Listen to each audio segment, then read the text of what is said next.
Good, you ready for this report? You learned your lesson. Yes, I am. So I put like the school, my name, social, date of birth. I said type of student program, Olivia, and then facility name. Oh, I thought it said faculty. Oh, and then I put rotation days and then like start of rotation, because that's the only stuff I knew, and that was it. And I left like the instructor information all blank. What is it, January 21st? 21st, 25. May 8th. Yeah.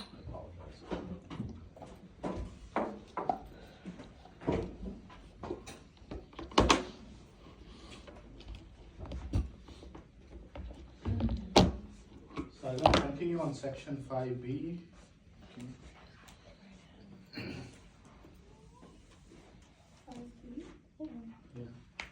Yeah, I was in 5B, right? So my plan is to finish this 5B today.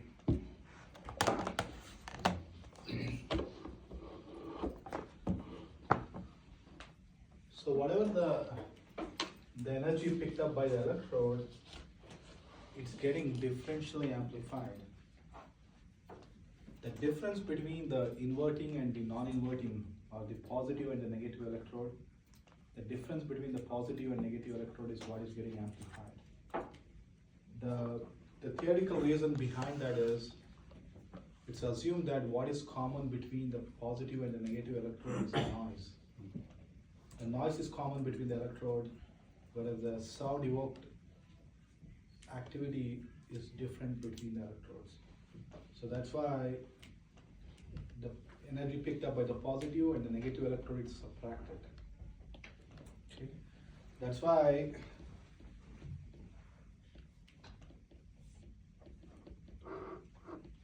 it's very important to have very similar impedance between electrodes, because the ABR uses this common mode rejection technique, or it's also called differential amplification or differential preamplification. So that is because whatever the difference between the positive and the negative electrode, that is what is getting amplified, that is what is further analyzed. So that because of this common mode rejection, CMR, it's very important to have very similar impedance between electrodes. If the impedance difference between electrodes is high, one electrode, it may be considered like whatever the noise may be different between the electrodes, then it may be considered as a response and sent in for analysis. So because of this CMR technique used in ABR, it's very important to have very similar electrode between the electrodes. That's why the inter-electrode impedance difference has to be less than or equal to 2. Because ABR utilizes this common mode rejection technique, it's very important to have very similar impedance between electrodes. So, and also, if you have those positive and negative electrode next to each other, the activity picked up by them will be very similar. It will get cancelled out.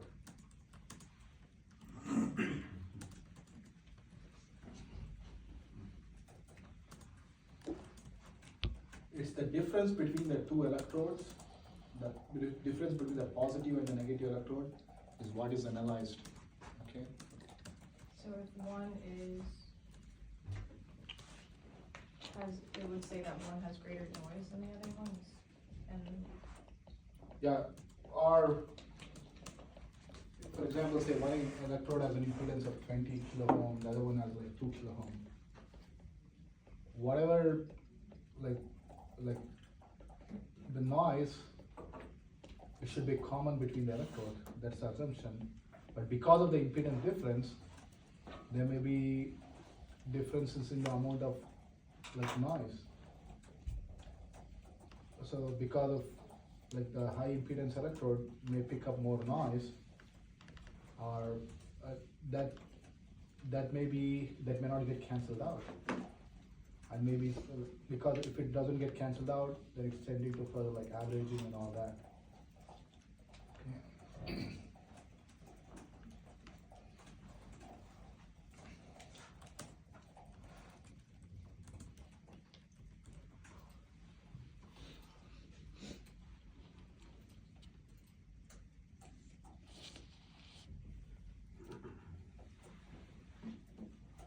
basically it's just, it would mess up your averaging, It would send the noise, it's sending more noise. which is supposed to get cancelled. Okay. Would send in noise into your average. Okay.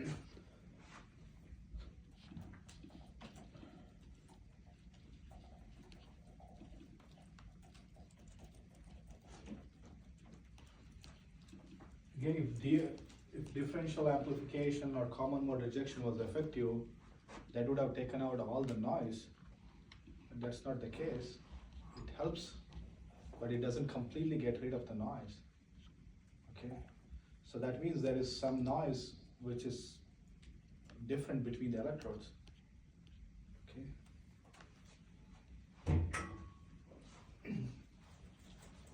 So here is the illustration for that.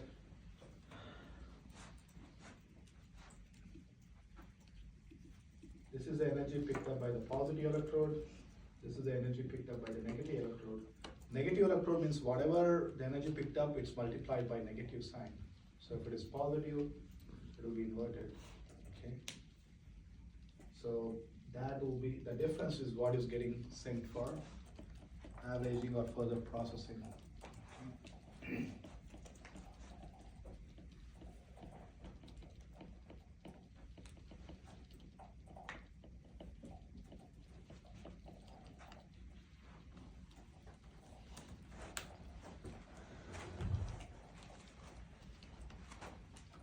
So in earlier classes, I've emphasized the importance of balance between electrical impedances across electrodes for achieving good signal to noise ratio.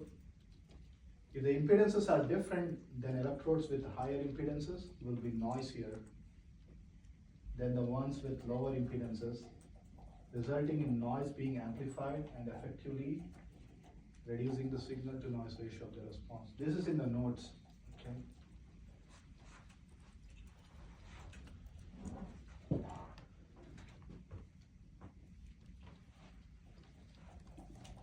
This is very common praxis question and all, like the inter-electrode impedance difference should be less than or equal to 2 kilo ohm, whereas the absolute electrode impedance should be less than or equal to 5 kilo ohm. Okay. It's very important to have very similar electrode impedance between electrodes.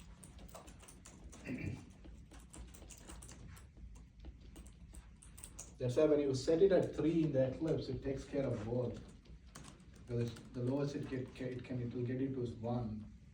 So if it is less than 3 or below across the electrodes, that will take care of both absolute and inter-electrode impedance difference.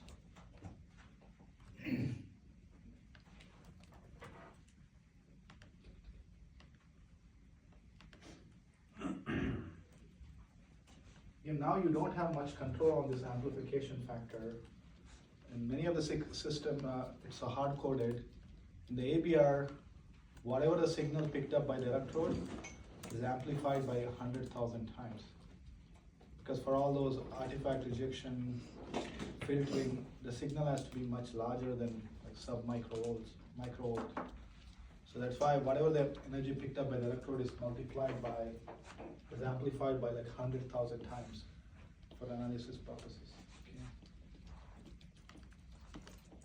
And also you can adjust also the sensitivity of the common mode rejection. These are all hard-coded. You may not be able to change them. Okay.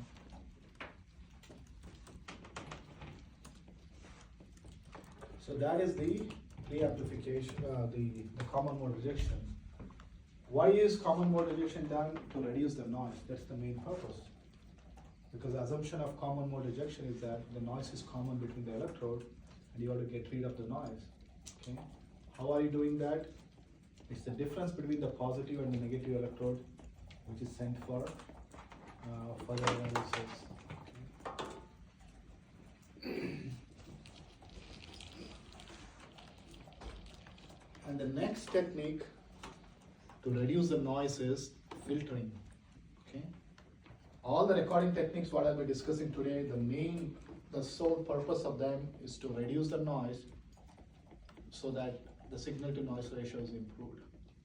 Okay. If the noise goes down, the sound electrical activity could be identified well above the noise levels. Okay. So the next technique is the filtering. So there are two kinds of filtering, the analog filtering and the digital filtering. In the Eclipse system, what you set, like say 33 to 1500, 33 to 3000, that's the analog filtering, that's the hard-coded. Underneath that you got display filter, that is the digital filter. Whatever being recorded, you can further process that, you can adjust the high pass, low pass, that is the digital filtering. Whatever the stored response, you're filtering on that, so that is the digital filter. So let's start with the analog filter.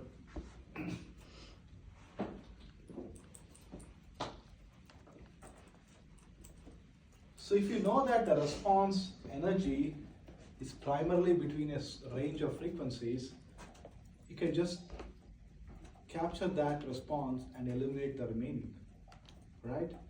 If you know that ABR for click, the primary energy is between 100 to say 3000 hertz. You can just filter out below 100, you can filter out anything above 3000. So that's what you're doing, that's what analog filtering is. If you know what is the frequency composition of the response of interest, we're just trying to capture that and eliminating the remaining. Okay. For click, adults, okay. So click for adults, the general filter setting is 100 to 3000 hertz. The 100 is high pass, okay? Because anything above 100 is sent. That's why the 100 hertz is the high pass. So what is 3000 hertz then? Low pass. Low pass. Anything below this is sent. Okay. So by having this high pass and low pass, you're having a band pass filter. Okay. So the band pass filter is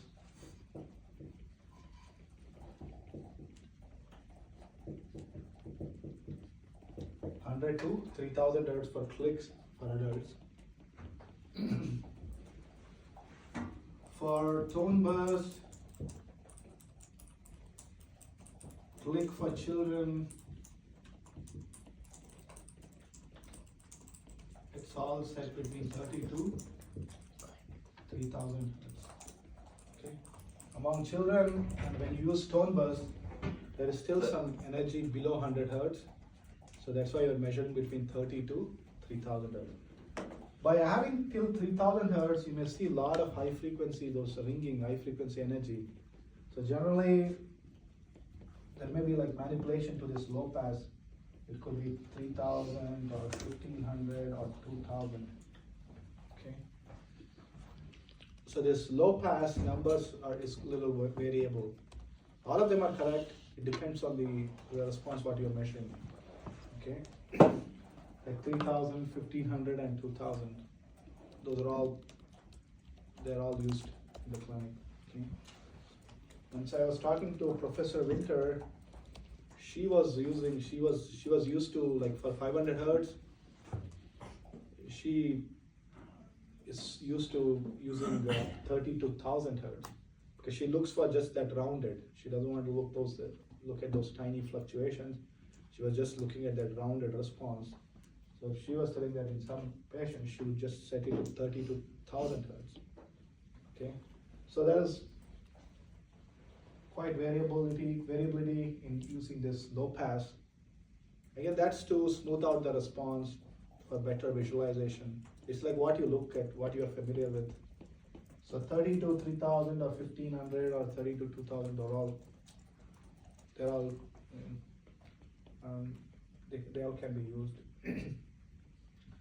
For all these labs today, we use 30 to 1500.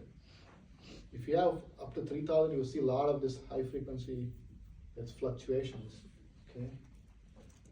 So generally this 1500 or 2000 is what is commonly used, okay?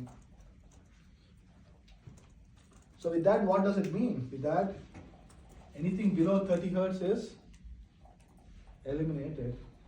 Anything above like 2000 hertz is didn't make it. Okay, so this is one of the method to reduce the noise, because you're taking out the energy below 30 hertz, energy above like 2000 hertz. Okay, so your assumption is that there is not significant energy present below 30, above 2000, so you're getting rid of it. Okay, so did you get this number? Clicks, adults, 100 to 3000, and for rest of these stimuli and population, use 30 to 3000 or 30 to 2000, 30 to 1500. Okay.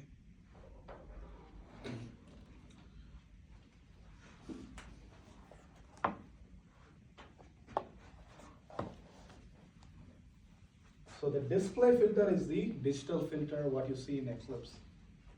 Okay, that you can manipulate anytime. You can do post recording also, you can manipulate that. That's a digital filter.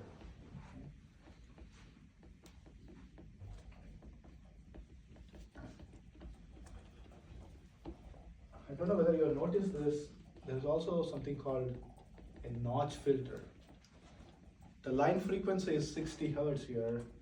Sometimes when you're in high electrical room, like if you're in an, if you are doing ABR in an hospital, where there's a lot of other electrical equipment, then there may be high interference with the 60 hertz, or a multiple of 60 hertz.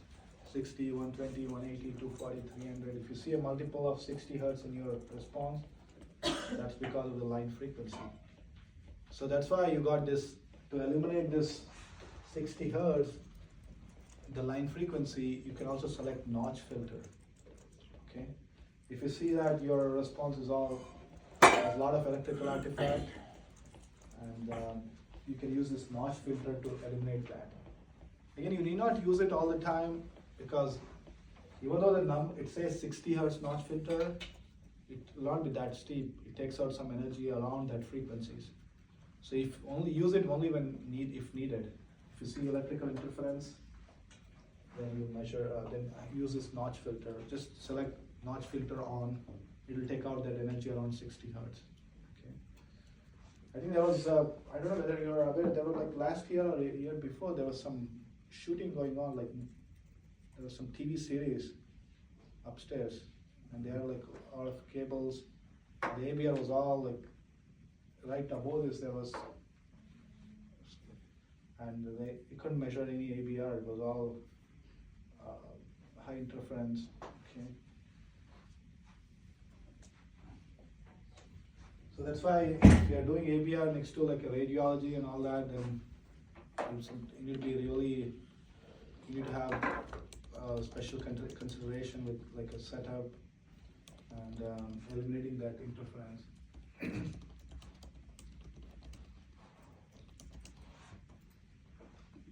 So this filter settings determines the kind of response you are measuring. When you play a click or a tone burst or a chirp, you can measure ECG, ABR, MLR, LLR, all the different responses. That you can measure these responses by adjusting the filter settings. By measuring ECG, you measure between 3 to like 3000 hertz.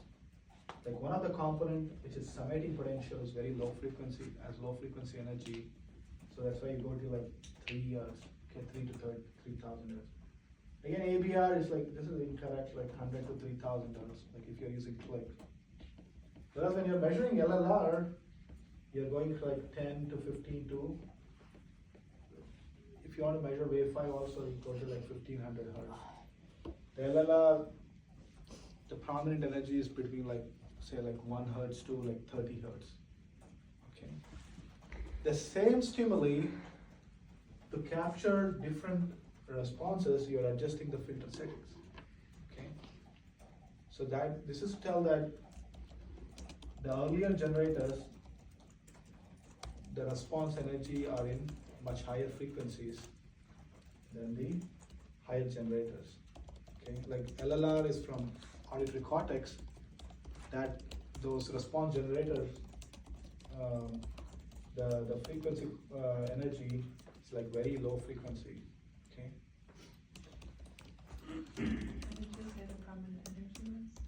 For the prominent energy is between 1 to 30. Okay. So I'll come back to this. Like when you discuss next semester about like ecology, MLR, LLR, you'd see that the filter settings are different. That is because the prominent energy is different for each of these responses. It's the same stimulus, you can measure different responses by adjusting the filter settings. Okay. So I'll just stop it at that. Okay.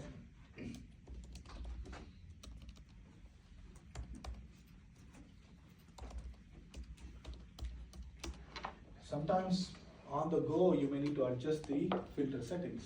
Okay. So whatever the display filter you're adjusting, those are all digital filter. Digital filters are better because it doesn't shift latencies or distort the response. Okay.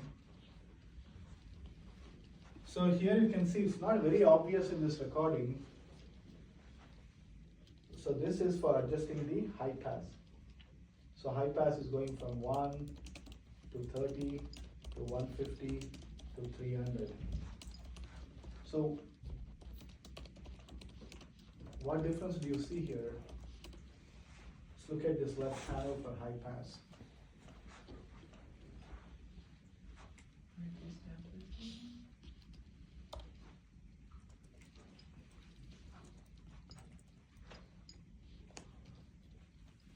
So this is 1, 3, 5. I don't have what is the stimulus also, probably. So this is a stimulus probably. So this is 5 then, right? Okay, if the stimulus is here, probably this is like 6, around 5 or 6, okay. So this is 5. When you go beyond like 30 to 150, what do you notice?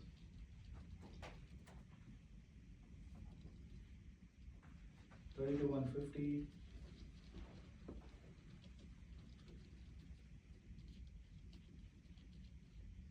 There is decrement in the wave 5 amplitude, right? Same thing with 150 to 300, you can see even further. Again, it looks more sharp, okay?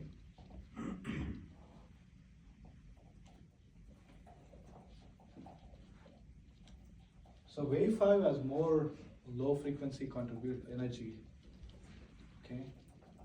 So if you go above like 100 to like 300, you lose a lot of the wave 5 energy. Whereas wave 1 has more high frequency energy, you would not see much effect on by using this high pass settings. Well, the wave 1.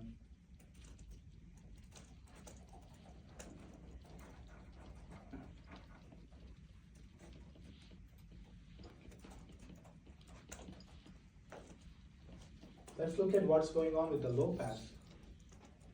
So here the low pass is changed from 10,000 to 3,000, 1,500 to 500. So why don't you record up like 30 to 10,000 hertz? You can see a lot of this high frequency energy here, which is not helping you. It may add a lot of noise to your recording. Okay. And also, if you look at 3,000 hertz, it looks more smoothed out. But what about 30 to 1,500? It still retains that general morphology, but it's like more smoothed out response. Okay.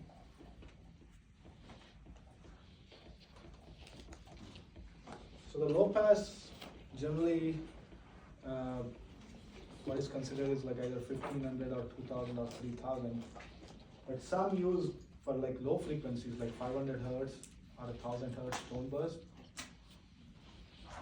I've seen using up to like 1,000 hertz. That's really like very low pass. That is to, then you're just looking at that smoothed out like more like a rounded response. It's just about more about practice what you're used to looking at. Okay. So only on if it is a lot of noise, you can try filtering. Like if you're recording with 2000 hertz, you can filter it to 1500 or like 1000 to see whether that helps in identification of the peak. Okay. What happens is with adjusting the low pass filter, you're smoothing the response. Okay. And when you go below like 1500, like below 1000, you would see marked decrement in the wave 1 as well as wave 5. Okay.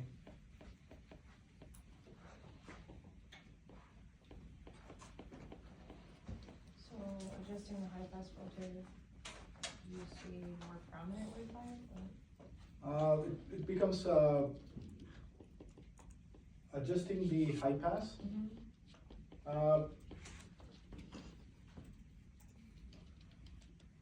The main benefit, like main reason for adjusting, having like high pass setting is, imagine you recorded between like 0 to 3000 hertz. You're having like, you don't have any high pass filter.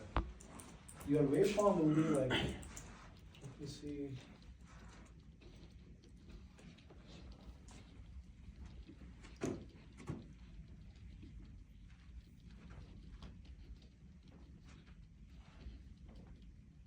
Don't have it here. So your waveform will, if this is the ABR, the waveform will be like this. Because there's a lot of low frequency energies, like slow riding wave. So say this is, so you may not start at 0, there will be like slow wave riding, okay? If you see that your waveform, it's not starting at 0 point, like some of the initial like noise you had, one of the manipulation you can do to eliminate that is to increase the high pass. So the problem is once you adjust the high pass, you may take out some of the response. That's a trade-off. So that's why you need to be careful and looking at the waveform.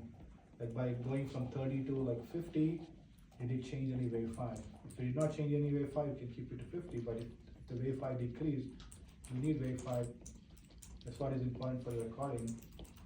So then you have to just keep that noise in your. But is it specific to looking at the, like wave 1 and 3, or Which one? the high pass filter? The high pass, again, wave 1 has high frequency energy around 1000 hertz. So no. it doesn't affect, manipulating the high pass doesn't affect the wave 1, it's mainly the wave 5. So, because the wave 5 has some contribution around 100 hertz as well. So,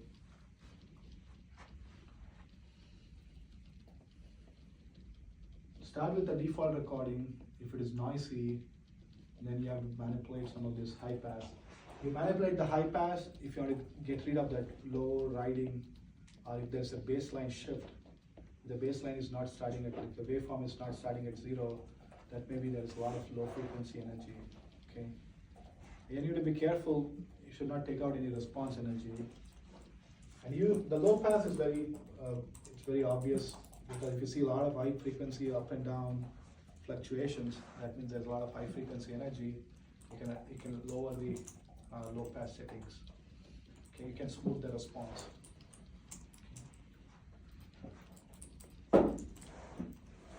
So in the clinical recording, there's no time to play with this high pass, low pass. That's why you generally go for the best settings, what you're used to looking at, like 30 to like 1500, if that is the band pass you're familiar with.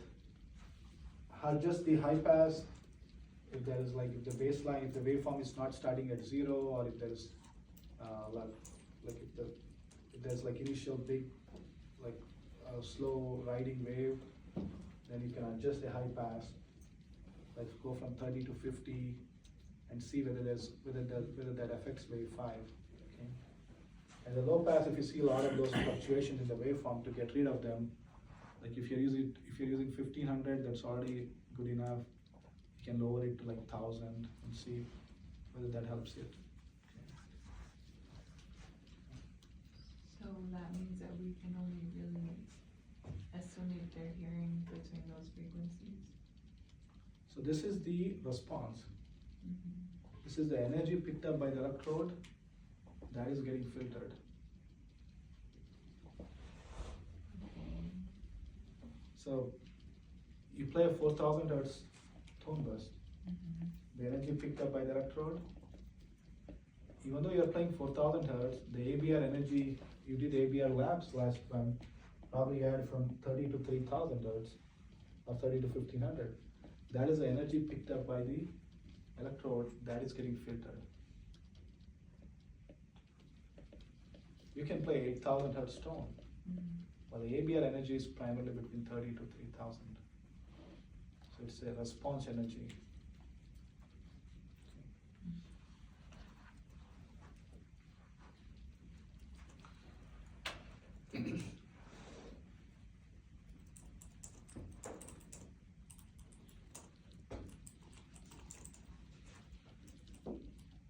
So you need to understand that video.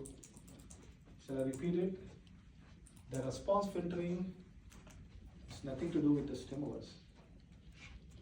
You can play like 500, 1000, 2000, 4000. That's the stimulus which is eliciting the response.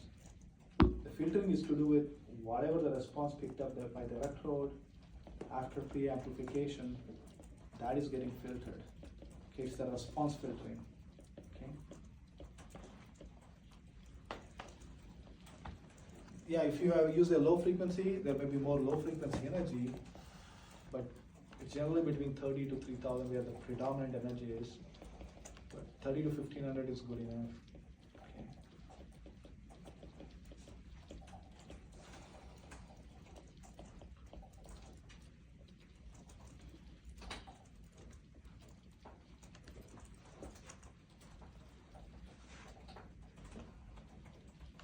I think I have some slides at the end of the presentation that one of the recommendation was, you do the recording from like 1 hertz to 10,000 hertz. That's the analog filter, 1 to 10,000 hertz. Then the display filter, you set it to whatever you want. Display filter is like 30 to 1500. That way you have all the energy of the recorded response. But again, it's not a much help in clinical situation where the time is limited, you don't want to go back and adjust and all that. So one of the recommendation was to like record ABR with very broad, like say 10 to 10,000 hertz. That's like the analog filter. There are like 2 filter settings in the setup. You can see that the top one is the analog. That's like hard coded. Whatever the box, it's already getting eliminated in the box. So you set it very broad, like 10 to 10,000 hertz. Then you can set the digital filter, the display filter, based on whatever the response interest you want. 100 to 3000 or 30 to 3000 or 30 to 1500.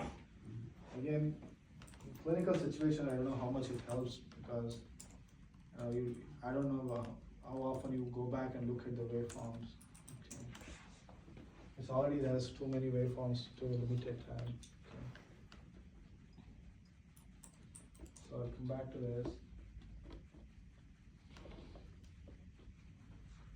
Generally, digital filtering is preferred because it doesn't result in any distortion or like those alteration with the latencies and all that. Okay.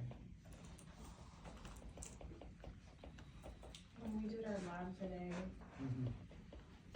so the analog one is under setup, right? That's the hard. Is that the if analog you one? if you go on setup, let me see whether I have any windows here.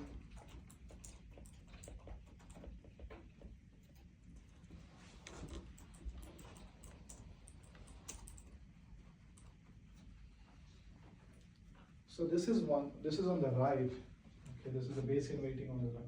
On the left, filtering. The top one is analog. The bottom one is a digital.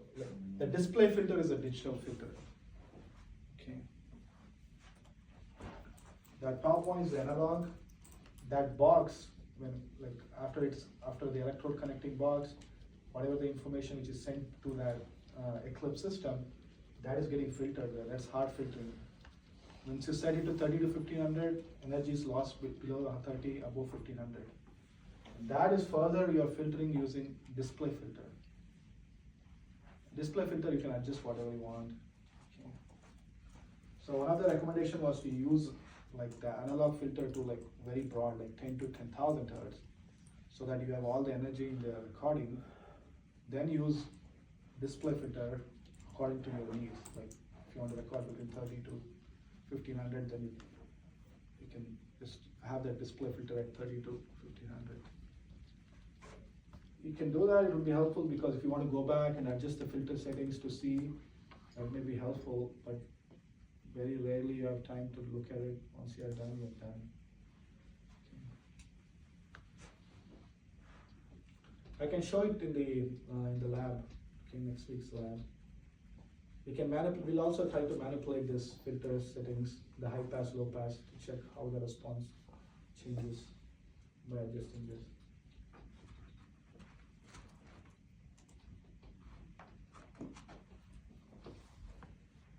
And the next, probably this is the most important technique to reduce the noise, which is signal averaging. So the ABR was discovered because of signal averaging. Because of the computer, because of the averagers, the ABR was discovered at late 60s, early 70s. Okay. The averaging technique is the most prominent technique to reduce the noise. Okay. So this is the most important technique to reduce the noise.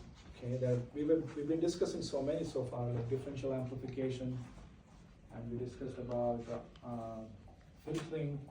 We'll further discuss about artifact rejection. So one of the most prominent technique is the signal averaging. Okay.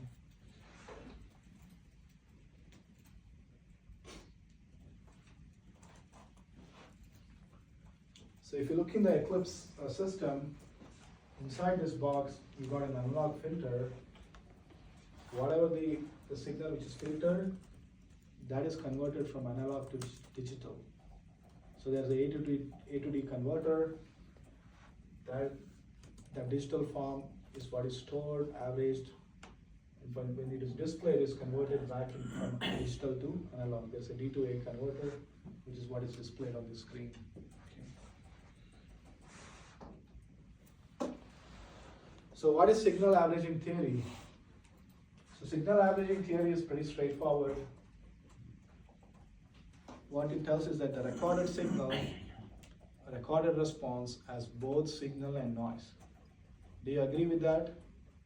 When you play the sound, whatever the energy picked up by the electrode, it has both signal and noise. At high intensity, like in ABR, it's generally thought that the noise is almost 40 to 50 times bigger than the signal. So the ongoing EEG is almost 50 times bigger than the response of interest. Okay.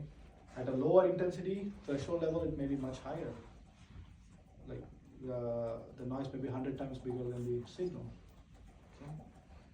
So the recorded response contains both signal and noise. You can see here, this peak here, that's the signal. This peak here is the signal. This is the signal.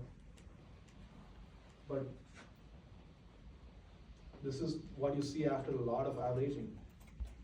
Okay. The assumption of signal averaging theory is that the signal or the response of interest is fixed. When you play a sound, the wave 1 occurs here, wave 3 occurs here, wave 5 occurs here. There's like a positive, negative, positive, negative, positive, negative. That signal of interest is fixed, is occurring at a particular time. Okay? Because when you play a sound, auditory nerve action potential is occurring around 1.5 milliseconds. So that is fixed. The sound is reaching the upper brainstem by almost like 5.5 milliseconds for a high intensity stimulus. that is fixed. So the signal is fixed. Signal is occurring at a particular time. That's a fixed time. Whereas noise is random. Okay, that's the assumption of the signal averaging theory. The recorded response has both signal and noise, whereas the signal is fixed and the noise is random. Okay.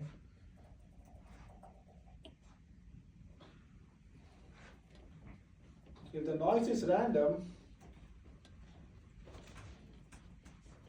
if you average a response for the same stimuli like hundreds, thousands of times, noise which is random gets cancelled out. The signal which is buried in the noise emerges out. You can actually visualize the response. So average over time, the signal gets bigger and the noise gets smaller. I don't know whether the signal gets bigger, the signal remains the same. I think that's what it's correct. Signal remains the same whereas the noise goes down. Okay.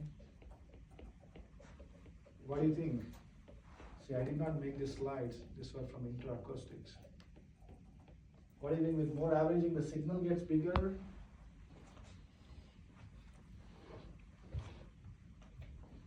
don't know.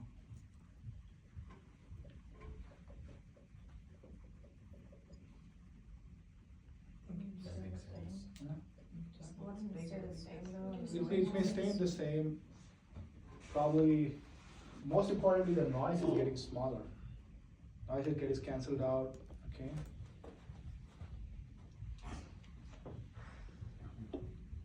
So the signal averaging theory, the principle behind averaging is that the noise is random, the signal is fixed. With averaging the response for the same stimulus over and over and over and over, you are eliminating the noise with increasing, which results in increasing the signal to noise ratio. Okay. So we discussed that whatever you call it as a signal has to be 3 times bigger than the noise. Okay. Whatever, like if you make a peak and trough or peak and troughs of wave 5, that has to be 3 times bigger than the residual noise. That's one of the criteria to call it as a response. Okay.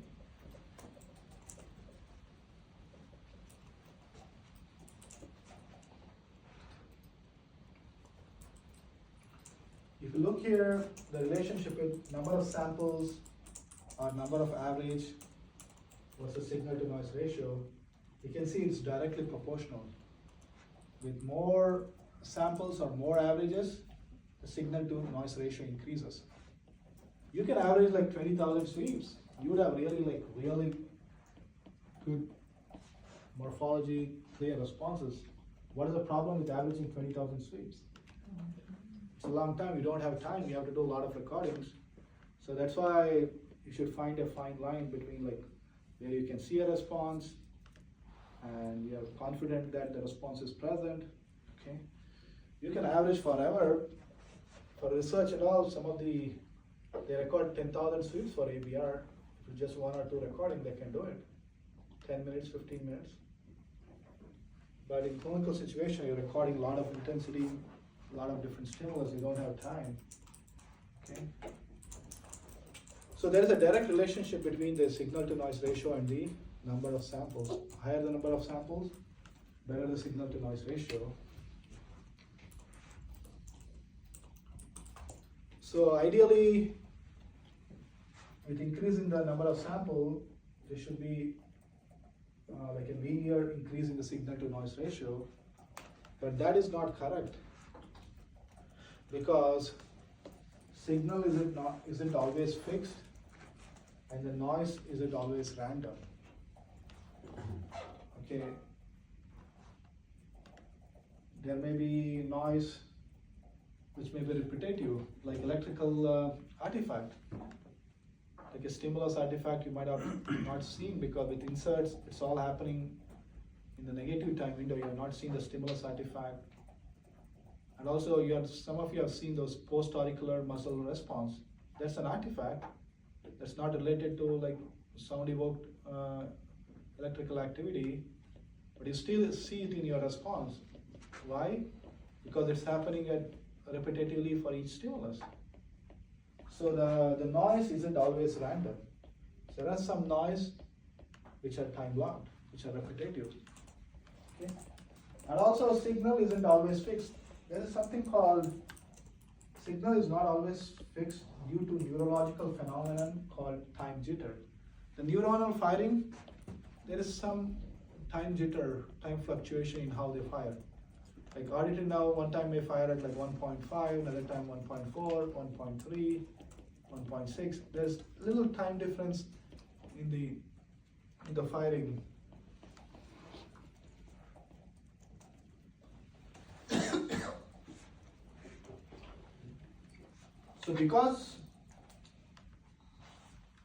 So the assumption of the signal averaging theory was the signal is fixed, noise is random, which is not true, because noise is not always random and the signal is not always fixed.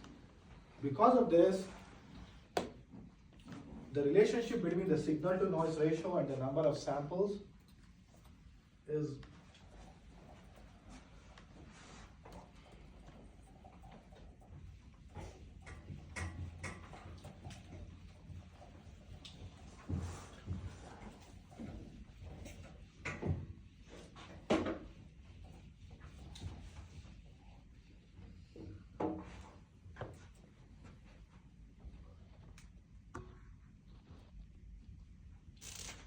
the signal to noise ratio is directly proportional to the square root of number of sample.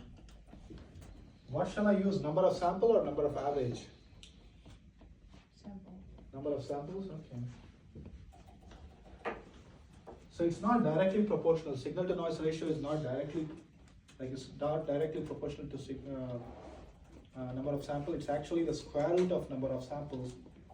There's a mathematical equations to calculate that, to derive that. The theory behind that is the signal is not always fixed, the noise is not always random. Because of that, signal to noise ratio is proportional to the square root of number of samples. Okay. Here is some little bit of math. If you go from sample 1 to 4, 1 to 4 samples, okay. What is square root of 1? Do you remember? 1. Okay. What is square root of 4? 2. If you increase from sample from 1 to 4, the signal to noise ratio increases from 1 to 2. Okay.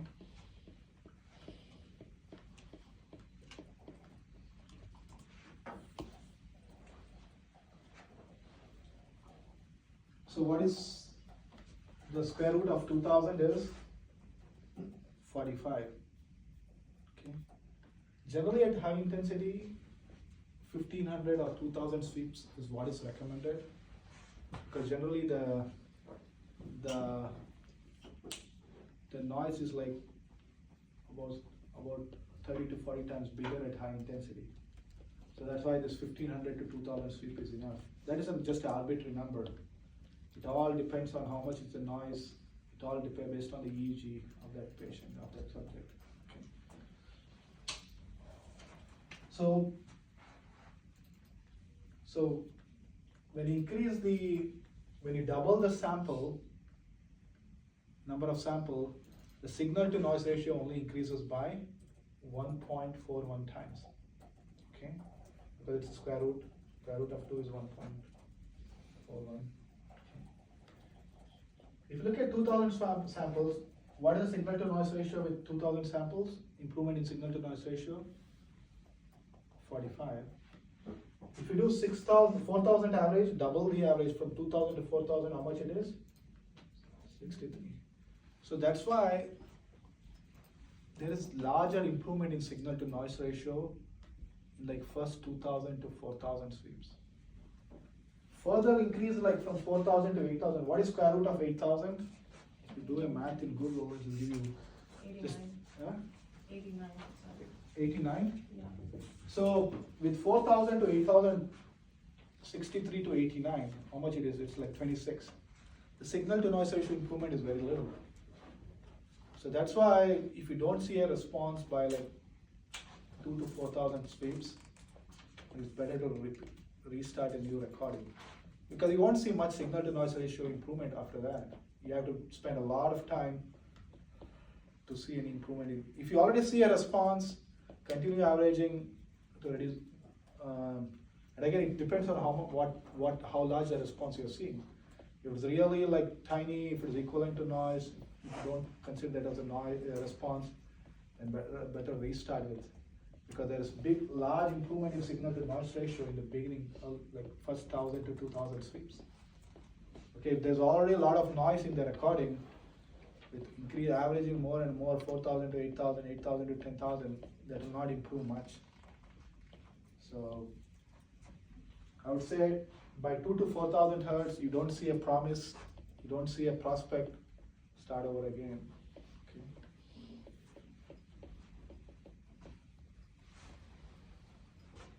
But if you see a prospect, if you see a promise, it's better to average further, increase the number of averages so that the noise goes down and you're more confident in the response. If it is noise, it will get cancelled out because noise is random. It's a random event, it should get cancelled out. You said if we don't see improvement by how many? What is it? If we don't see improvement by how many? Like 2 to 4,000 sweeps. If you don't see a prospect, if you don't see a peak of interest by 2 to 4,000 sweeps, then it's better to restart again. And again, in the beginning of the recording, if you see a lot of noise, a lot of the EEG there was a lot of rejection, it's better to start again.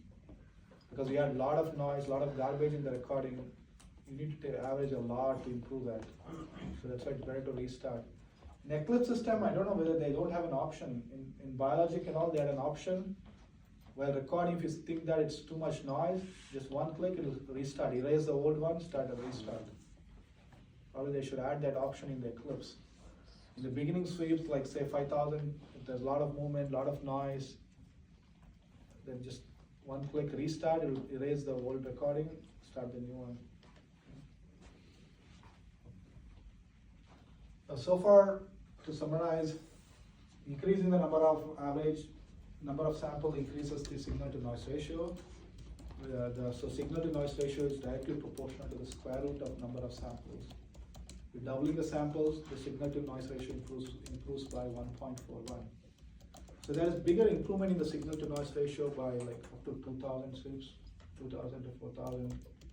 So when you're recording, if you don't see a response by 2,000 to 4,000 sweeps, it's better to start with a new recording. If you see a response, if it's much smaller than what you consider as a response, or if you're not confident because there are other peaks, noise, which are almost equivalent amplitude, just continue averaging more so that the noise goes down.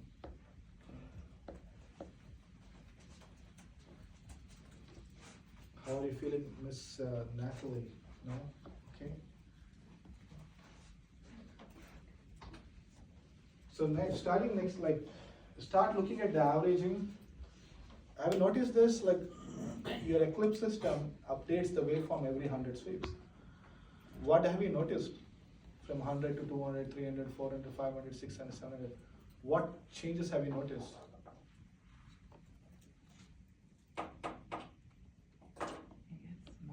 It gets smaller, so that's good observation. It gets smaller, what does it mean? Less noise? Yeah, the noise is getting cancelled out, it's getting smaller and smaller. Okay.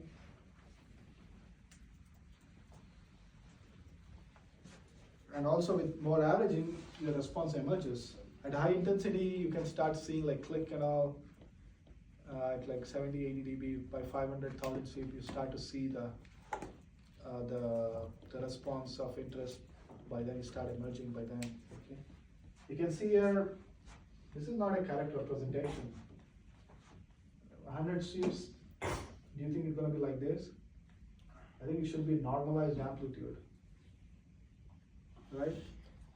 Should not be the same 0.5 scaling. This is incorrect. because at 100 sweeps it has to be big. Then over like with more averages you should get smaller.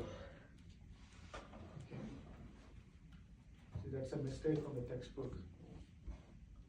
I think they just took out some no response, added it here. Okay. So it can be much bigger here. You can see by 400 sweeps you start to see 3, 5, and again further improvement. At 1600 sweeps you can see that it's a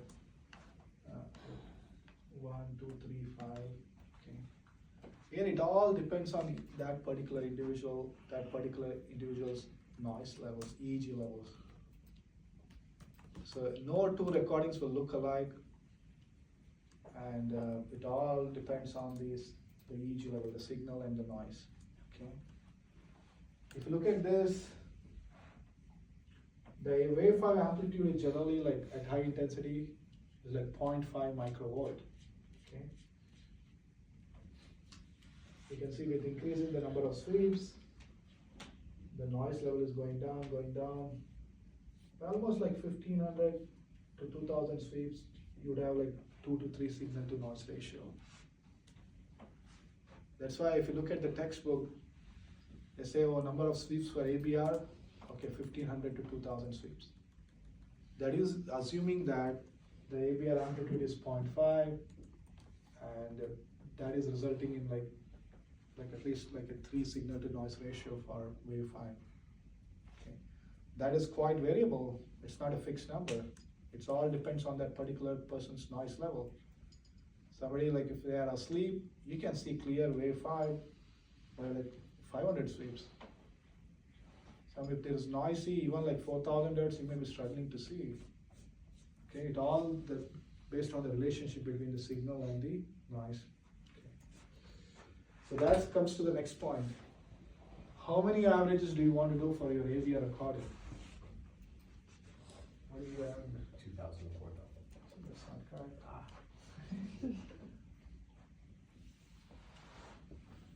Make history now. 1,000 to 2,000. Not doing good. Depends on the amplitude. So it depends. See, it all depends. Okay. So the correct answer was is it depends. If you're using high intensity like 70, 80, 1500, 2000 sweeps. Ideally, generally 1000 sweep is, you have to have at least 1000, because what if there is some random noise, a really large noise, which is just there in your response. So 1000 is minimum.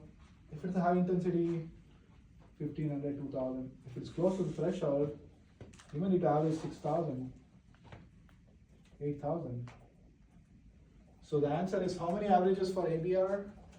Depends. It all depends on the intensity level, the kind of stimulus. Okay. Where does it say it depends? Oh, number of, you just said it depends? Okay. It doesn't say it depends.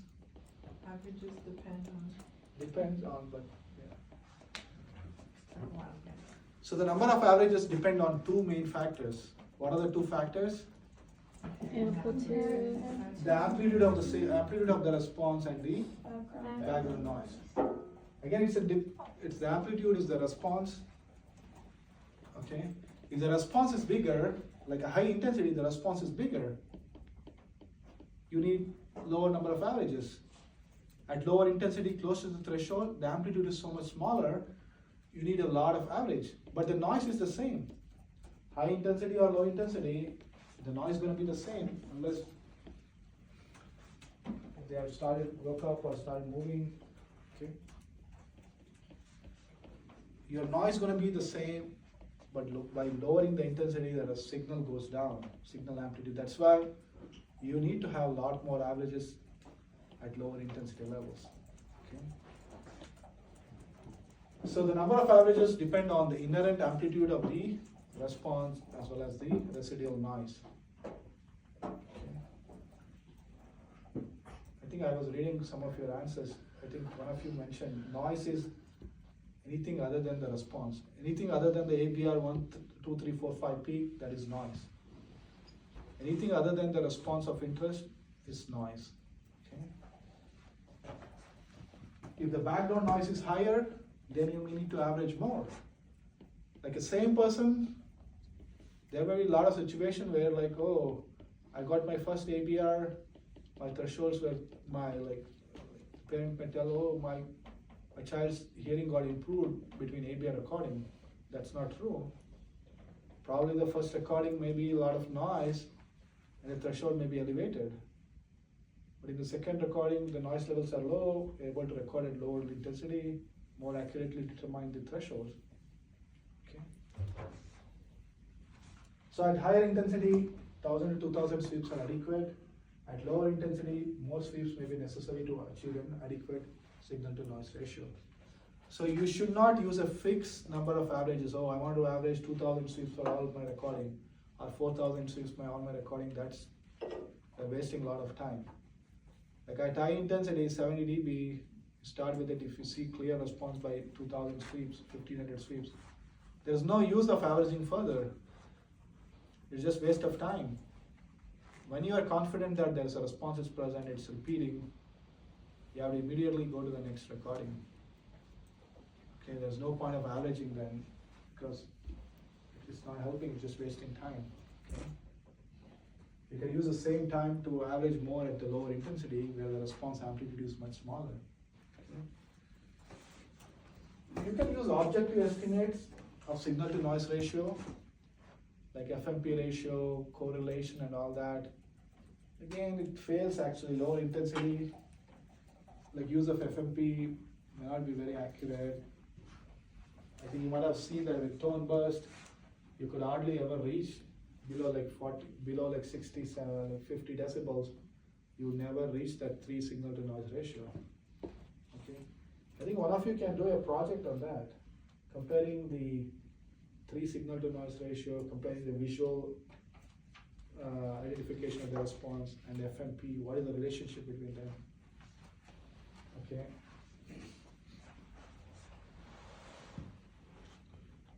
You can use one of the, at least you need to use one objective method. Like in comprehensive hearing testing, you use you use immitance as well as pure tone speech audiometry. You have one objective test. Same way, you should use one objective metric when you're in your ABR analysis. I think the best of all is the signal to noise ratio. Whatever, like a peak to trough of wave 5, it should be 3 times bigger than the residual noise. Okay.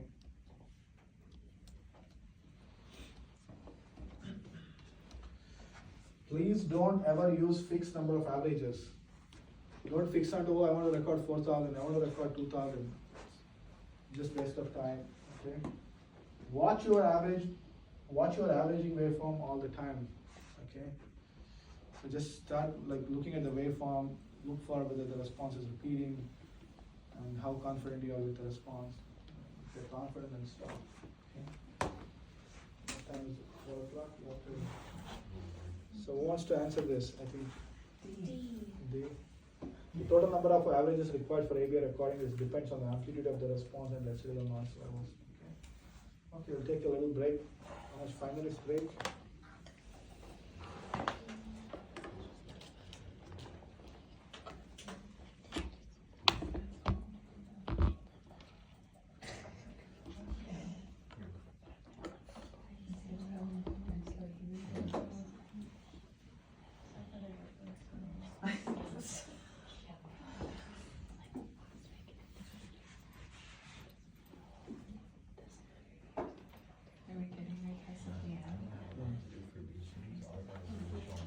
Given in the beginning, but see, there is like Veterans Day. When is the Veterans Day? November, something like Monday, right? We are losing on Monday again, one more Monday. Not next The 11th week, we do. but the week after. So we have class next Monday, but it's the following, the 11th is Veterans Day. Immediately checks on flights.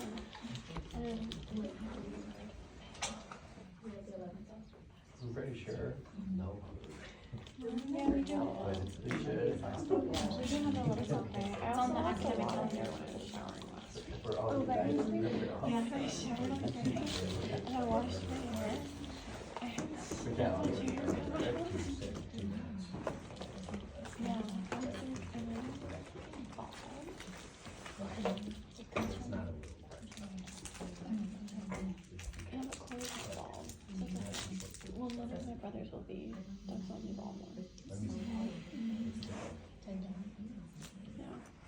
much for you. How's USC? Okay. How's prep for USC? I haven't started. I don't know, it's like, I This is haven't. from which one? It's like my TV stuff in 2022, but I can't count it. See, there was one place, that was like yesterday, one place they do free CPR. Is it too late? I took the picture. Free CPR classes. There's one. Yeah. That's good for tears, right? I learned how to do CPR at a Hey, live you instrument. Is it, How many is times it do you the same as Be BLS? quiet. Is normal How many? CPR? Stay alive. It's easy. Because I know a lot of places But how many, require and then you get BLS. to do how many reps? 4 pumps. No Because way. I originally got my Oh. CPR, yeah, then my school district, Is and that then for- I Why and would they're like, no, you Oh. can't use CPR, you have to have the 3, BLS. 4, That 5, person's and- gonna die. I don't think Yes. is more. I think So you do need you more have an than answer? 4. I think you should break the rib. Yeah, I mean, would you rather, have broken ribs and be alive, or With the baby, you you gotta gotta push push your your heart heart so you don't. You just freeze it? Yeah. Or the stomach. Depending on how Yeah, small. sorry, if you don't break them ribs. What about that It's not the defibrillator? day That that we need defibrillator? Yeah. Oh. Like a shock wire? Oh, yeah. Charge. Charge. Clear. Make it all clear, so nobody else gets shocked. Maybe like 5 minutes or 5, 10 minutes. I deleted like a lot of stuff. That's